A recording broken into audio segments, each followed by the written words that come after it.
School education principal secretary Praveen Prakash Chandrababu ఇంటికి వెళ్లారు. విద్యాశాఖ మంత్రి నారా లోకేష్ తో ఆయన మర్యాదపూర్వకంగా కలవడానికి వెళ్లారు. లోకేష్ నిర్వహిస్తున్న శాఖలో ప్రవీణ్ ప్రకాష్ కి కీలకమైన హోదాలో ఉండనున్నారు.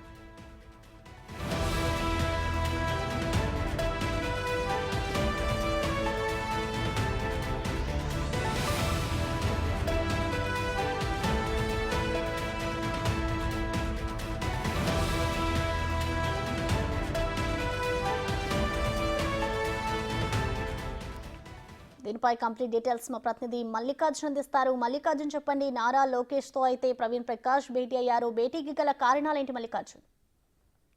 ప్రధానంగా చూసుకుంటే 2019 నుంచి 2024 కూడా ప్రవీణ్ ప్రకాష్ చాలా కీలకంగా వైసీపీ గవర్నమెంట్ లో వ్యవహరించిన వ్యక్తి.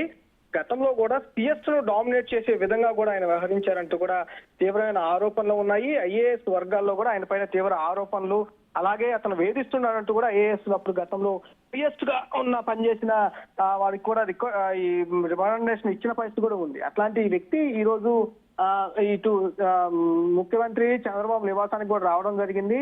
ఆయన ప్రస్తుతం స్కూల్ ఎడ్యుకేషన్ కు సంబంధించి ప్రిన్సిపల్ సెక్రటరీగా కూడా వ్యవహరిస్తా ఉన్నారు. విద్యాశాఖ మంత్రిగా నారా లోకేష్ కు నిన్న పోర్ట్ఫోలియో కేటాయించడంతో కూడా మర్యాదపూర్వకంగా ఆయన కలవడానికి వచ్చినట్టు కూడా తెలుస్తా ఉంది. అయితే ఆయన ఈ పోస్ట్ లో కొనసాగుతారా లేకపోతే ట్రాన్స్ఫర్ చేస్తారనే ఉత్కంఠ కొనసాగుతున్న నేపథ్యంలో కూడా ఇప్పుడు ఈ భేటీకి కూడా ప్రాధాన్యత అనేది సంతరించుకుంది.